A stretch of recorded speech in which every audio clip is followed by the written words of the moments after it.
P R Sunil, K C Venugopal സംസാരിച്ചപ്പോൾ അമിത്ഷായുടെ arrest ഉൾപ്പെടെയുള്ള കാര്യങ്ങൾ ചൂണ്ടിക്കാണിച്ചുകൊണ്ട് തന്നെയായിരുന്നു ഈ ബില്ലിനെ എതിർത്ത് സംസാരിച്ചതും ശ്രദ്ധേയമാണ്. മാത്രമല്ല തൃണമൂൽ അംഗങ്ങൾ ബിൽ കീറി എറിഞ്ഞുകൊണ്ടാണ് സഭയിൽ പ്രതിഷേധിച്ചത്.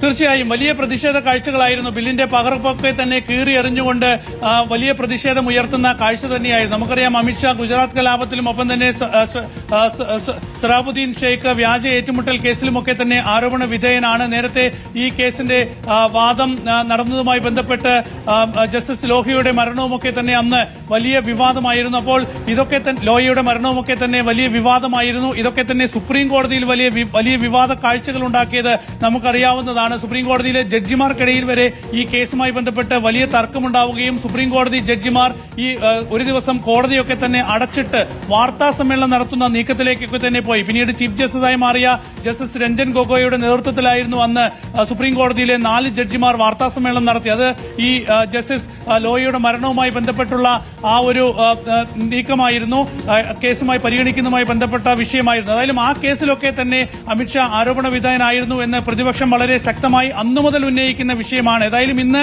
ഈ ബില്ല് ലോക്സഭയിൽ അമിത്ഷാ അവതരിപ്പിച്ചപ്പോൾ കെ സി വേണുഗോപാൽ അക്കാര്യം ചൂണ്ടിക്കാണിക്കുകയും ഈ ബില്ലിലെ വ്യവസ്ഥകൾ അംഗീകരിക്കുകയാണെങ്കിൽ ആദ്യം അറസ്റ്റിലാവേണ്ടത് കേന്ദ്ര ആഭ്യന്തരമന്ത്രി അമിത്ഷായാണെന്ന് ലോക്സഭയിൽ പറയുകയും ചെയ്തു എന്നത് വളരെ പ്രധാനപ്പെട്ട കാര്യമാണ്. അതിനാണ് താൻ ഞാൻ ഇതിന്റെ കാര്യങ്ങൾ വിശദീകരിക്കാം എന്ന് പറഞ്ഞുകൊണ്ട് അമിത്ഷാ പെട്ടെന്ന് എഴുന്നേൽക്കുകയും പിന്നീട് താൻ ഒരു നിയമവ്യവസ്ഥയെയും അട്ടിമറിച്ചിട്ടില്ല, മറികടന്നിട്ടില്ല, നിയമം പാലിച്ചു തന്നെയാണ് മുന്നോട്ട് പോകുന്നത് എന്ന് അമിത്ഷാ വ്യക്തമാക്കുകയും ഒക്കെ തന്നെ ചെയ്തത്. ഏതായാലും വളരെ അസാധാരണമായ വലിയ പ്രതിഷേധ കാഴ്ചകൾ തന്നെയായിരുന്നു. ഏതായാലും ഈ ബില്ല് ഒരു കാരണവശാലും അംഗീകരിക്കാൻ കഴിയില്ല എന്ന നിലപാടിൽ തന്നെയാണ് പ്രതിപക്ഷം ഉറച്ചു നിൽക്കുന്നത്. ഈ ബില്ല് പാർലമെന്റിൽ പാസ്സാകണമെങ്കിൽ ഭരണഘടനയുടെ 75-ാം അനുച്ഛേദത്തിലെ ഭേദഗതിയാണ് കൊണ്ടുവരാൻ പോകുന്നത്. ഭരണഘടനയുടെ 130-ാം ഭേദഗതിയാണ്. ഭരണഘടനാ ഭേദഗതിയായതുകൊണ്ട് തന്നെ ഈ ബില്ലിന് പാർലമെന്റിന്റെ ഇരുസഭകളിലും 3-2 ഭൂരിപക്ഷം ഉറപ്പാക്കണം സർക്കാരിന്. പക്ഷേ ഇപ്പോഴത്തെ ഒരു അംഗബലം വെച്ച് ലോക്സഭയിലും രാജ്യസഭയിലും 3-2 ഭൂരിപക്ഷം ഉറപ്പാക്കാൻ സർക്കാരിന് സാധിക്കില്ല. കാരണം 363-64